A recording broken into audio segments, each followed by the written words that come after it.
अग्नि से जन्मी मैं एक स्त्री नहीं, एक चेतना हूँ। मैं द्रौपदी हूँ। कोई मुझे याज्ञसेनी कहता है, कोई पांचाली। कई लोग मुझे पांडवों की पत्नी के रूप में जानते हैं, तो कुछ मुझे महाभारत के युद्ध की जड़ मानते हैं। लेकिन क्या तुमने कभी सोचा मैं कौन थी? मैं मात्र एक स्त्री नहीं थी, मैं एक ज्वाला थी, जो अन्याय के विरुद्ध उठी। मैं एक पुकार थी, जो धर्म और अधर्म के बीच गूंज उठी। मैं एक चेतना थी, जिसने समाज की रूढ़ियों को जलाने का संकल्प लिया। मेरा जन्म किसी स्त्री की कोख से नहीं हुआ था।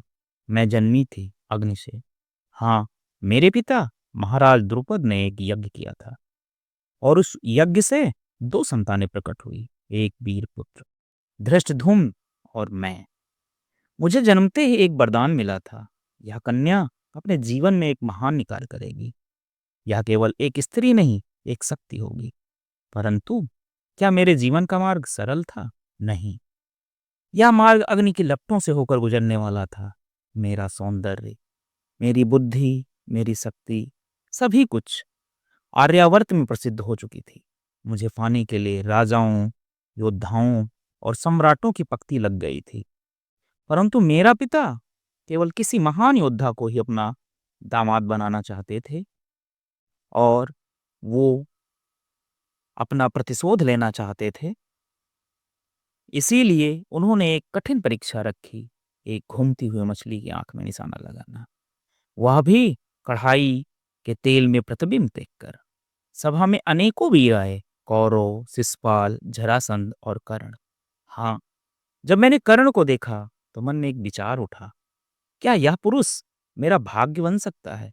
परंतु तभी किसी ने फुसफुसाया, वह सूत पुत्र है, और अनायास मेरे अधरों से निकल पड़ा, मैं सूत पुत्र से विवाह नहीं करूंगी।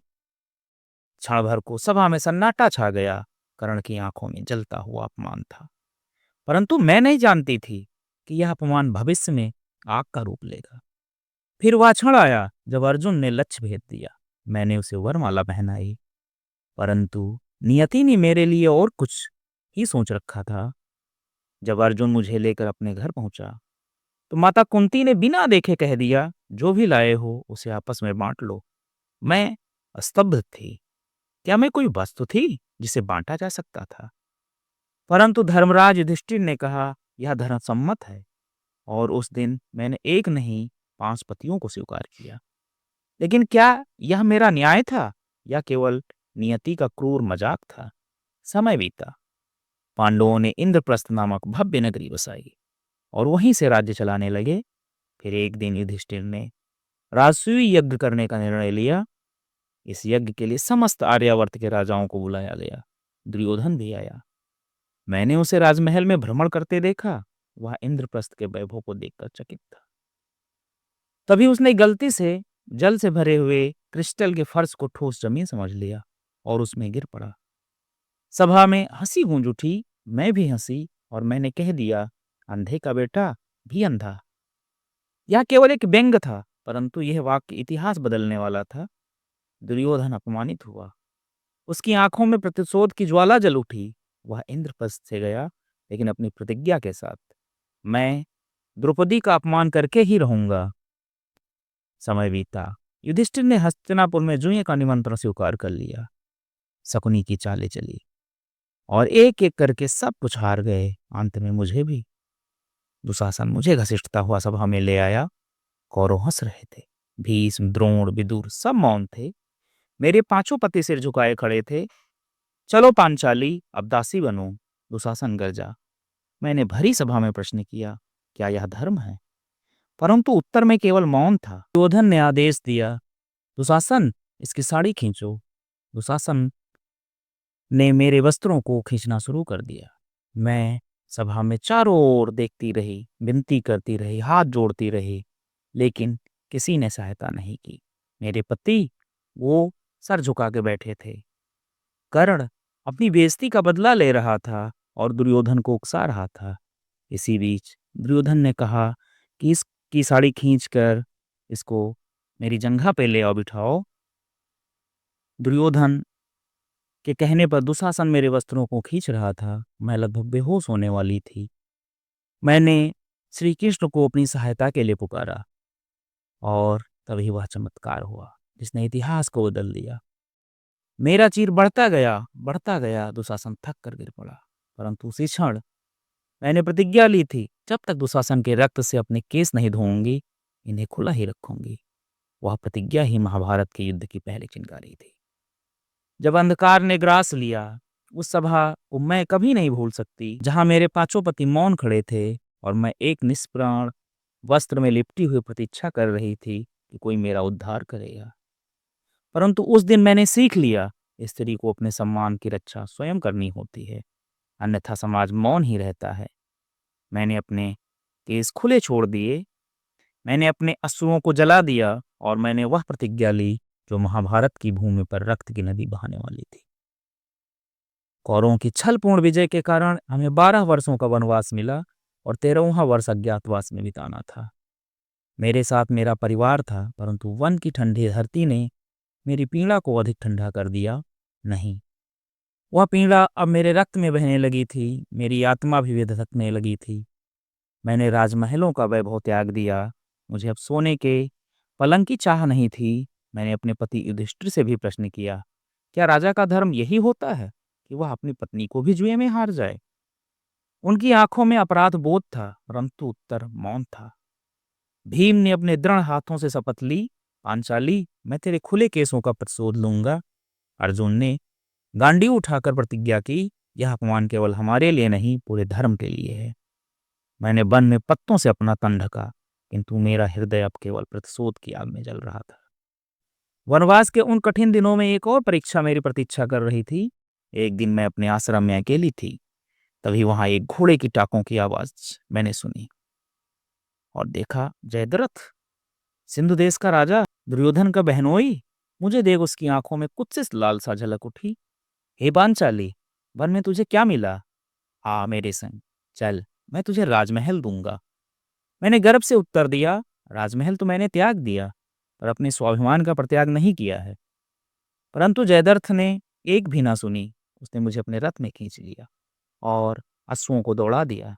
मैंने उस रथ में बंधी हुई भी हार नहीं मानी। मैंने अपने वस्त्रों से झंडियां बनाई और माल में गिरा दी, ताकि मेरे पांडव पति आकर मुझे ढूंढ सके। और तब वन के सन्नाटे को चीरती हुई भीम और अर्जुन की क्रोध भरी गर्जना गूंजी। जयद्रथ को देखकर भीम ने कहा, यह आज जीवित नहीं बचेगा। भयंकर युद्ध होने लगा, किंतु युधिष्ठिर ने उसे जीवित छोड़ने का आदेश दिया। पर मैंने आगे बढ़कर कहा, इसके अपमान का उत्तर अपमान से ही क्यों दिया जाना चाहिए? और भीम ने जयद्रथ का सिर मुंडवा दिया और उसे दासों की भांति अपमानित कर सिंध देश भेज दिया। वह घाव जयद्रथ के हृदय में अमिट बन गया। 13वें वर्ष में मस्त देश के राजा विराट के यहाँ शरण ली। मैंने अपना परिचय छिपाकर शैलेंद्री दासी का रूप धारण किया और महारानी की सेवा में लग गई। परंतु मत्स्य देश का सेनापति कीचक, जिसकी शक्ति का कोई सामना नहीं कर सकता था, उसने मेरी ओर नीच दृष्टि डाली। उसने कई बार संकेत दिए, पर मैं मौन रही। एक दिन वह मेरे पास आया और बोला, शैलेंद्री, तू राजमहल में एक दासी नहीं, मेरी रानी बनने योग्य है। मैंने उसकी आंखों में देखा और कठोर स्वर में कहा, मेरे गंधर्व पति बहुत शक्तिशाली हैं। कीचक, तेरी मृत्यु लगता है नजदीक आ गई, इसलिए तू मुझ पर नीच दृष्टि रखता है। कीचक हंसा और उसने मेरी ओर हाथ बढ़ाया। उसने मेरे कंधे को छुआ और तभी मेरा धैर्य समाप्त हो गया। मैं राजसभा में गई और महाराज विराट से न्याय की मांग की, किंतु वहां भी सत्ता मौन थी। वह राज्य का वीर सेनापति है, मैं उसे दंडित नहीं कर सकता। विराट ने कहा, मैं कांपी नहीं, मैं गिरी नहीं, मैं स्वयं अपने न्याय के लिए खड़ी हो गई। मैंने रात में भीम को बुलाया। भीम, अब मेरा प्रतिशोध अधूरा नहीं रह सकता। भीम की आंखों में ज्वाला जल उठी और फिर हमने कीचक को उसी कक्ष में बुलाया जहां वो मेरा अपमान करना चाहता था। रात्रि का अंधकार था, कक्ष में केवल एक दीप टिमटिमा रहा था और तभी भीम सिंह के समान कीचक पर टूट पड़ा। उसने कीचक की हड्डी पसली तोड़ दी और जब प्रातःकाल महल में उसका रक्त रंजित सो मिला तो समस्त मस्त देश कांप उठा। जिसने पांचाली का अपमान किया, उसका यही अंत हुआ। अब मेरा प्रतिशोध अधूरा नहीं था, परंतु महाभारत की ज्वाला भी शांत नहीं हुई थी। मेरे खुले केस अब भी उस रक्त की प्रतीक्षा कर रहे थे जो दुशासन और दुर्योधन की नसों में बह रहा था। अब महाभारत का युद्ध निकट था। अब केवल प्रतिशोध की घड़ियां शेष थी। कुरुक्षेत्र, जब धर्म और अधर्म आमने सामने खड़े होंगे। अंधकार और अन्याय की वर्षा बहुत हो चुकी थी। अब समय था उस प्रतिशोध की आंधी के उठने का, जो बरसों से मेरी आंखों में पल रही थी। कुरुक्षेत्र की धूल हवा में उड़ी, रथों के पहिए धरती में धस गए और शंखनाद की गर्जना ने युद्ध का उद्घोष कर दिया। युद्ध केवल सिंहासन के लिए नहीं था, युद्ध केवल भूमि के लिए नहीं था, युद्ध था धर्म और अधर्म के बीच, न्याय और अन्याय के बीच। मैं, द्रौपदी, इस युद्ध की आधारशिला थी, या वही युद्ध था जिसकी चिंगारी उस दिन सभा में जल उठी थी जब दुशासन ने मेरे वस्त्रों को खींचा था। अब समय था कि उस रक्त से मेरे केस धुलें। 14 दिन तक कुरुक्षेत्र रक्त से सींच गया, परंतु मैं अभी प्रतीक्षा में थी। और फिर 15वें दिन मैंने रणभूमि से भीम की गर्जना सुनी, पांचाली, तेरे केसों की प्रतिज्ञा आज पूरी होगी। भीम ने दुशासन को रणभूमि में धराशायी कर दिया, अपने विशाल बाहुबल से उसकी छाती चीर दी और उसके रक्त को अपने हाथों में भरकर मेरी वो देखा। पांचाली अपने केसों में यह रक्त लगा और अपने अपमान का बदला पूरा कर। मैंने अपने खुले केसों में वह रक्त लगाया और उसी क्षण मेरे हृदय से वह भार उतर गया जो बरसों से मेरे अस्तित्व का बोझ बनकर बैठा था। अब मैं मुक्त थी, परंतु अभी एक कार्य शेष था। अंतिम दिवस आया। दुर्योधन का शरीर गदा के प्रहार से टूट चुका था, वह अपनी अंतिम सांसें ले रहा था। मैं उसके समक्ष खड़ी हुई और कहा, कुरुवंश के अधर्म का अंत हो गया दुर्योधन। यही वही प्रतिशोध है जिसकी नींव तूने सभा में रखी थी। उसकी आंखों में अब भी अहंकार था। मैं रणभूमि में मरा हूं, मैं विजेता हूं, परंतु मैं जानती थी विजेता वही होता है जो धर्म के साथ खड़ा होता है। कुरुक्षेत्र की धूल रक्त से लाल हो चुकी थी। युद्ध समाप्त हुआ, परंतु यह विजय मेरे लिए खोखली थी, क्योंकि रात का अंधकार घना था। युद्ध समाप्त हो चुका था, परंतु तभी वह रात्रि आई जिसने मेरे हृदय को फिर से शून्य कर दिया। अश्वत्थामा, गुरु द्रोण का पुत्र, जो प्रतिशोध की आग में जल रहा था, वह चोरी से पांडव शिविर में घुसा और उसने मेरे 5 पुत्रों का वध कर दिया। मेरे जीवन की 5 दिव्य ज्योतियां अब निश्चल पड़ी थी। मैंने अपने पुत्रों के रक्त रंजित सो देखे और उस समय मुझे अपने जीवन की सबसे बड़ी पीड़ा महसूस हुई। हे कृष्ण, ये कैसा न्याय है? जिस युद्ध के लिए मैंने अपना सब कुछ दांव पर लगा दिया, उसने मुझे ये क्या दिया? कृष्ण मौन थे, परंतु उनकी आंखों में सहानुभूति थी।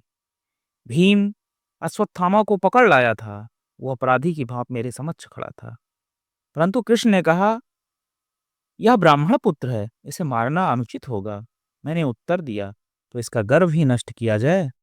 और तभी अश्वत्थामा के मस्तक से उस दिव्य मणि को निकाल लिया गया जो उसके तेज का प्रतीक थी। अब वह केवल एक साधारण मानव था और यही उसके लिए सबसे बड़ा दंड था कि वो पृथ्वी पर युगों युगों तक भटकेगा। परंतु यह न्याय भी मेरे हृदय के घाव को नहीं भर सका। युद्ध समाप्त हुआ, धर्म की स्थापना हुई, परंतु मेरा जीवन अब केवल एक स्मृति बन चुका था और मैं अग्नि की अभी आग में जल ही रही थी। अब पांडव महाप्रस्थान पर निकल पड़े थे, मैं भी उनके साथ थी। हम हिमालय की ऊंचाइयों की ओर बढ़े, जहां मृत्यु हमारे स्वागत में खड़ी थी। एक एक करके मेरे पति गिरते गए और अंततः मैं भी धरती पर गिर पड़ी। परंतु ये हार नहीं थी, ये अंत नहीं था, क्योंकि मैं कभी समाप्त नहीं हो सकती। मैं द्रौपदी हूँ। मैं केवल एक स्त्री नहीं, एक युग की चेतना। दोस्तों, द्रौपदी की ये आत्मकथा कैसी लगी? अगर आपको पसंद आई हो तो हमारे चैनल को लाइक, सब्सक्राइब और कमेंट में अपने उत्तर जरूर दें।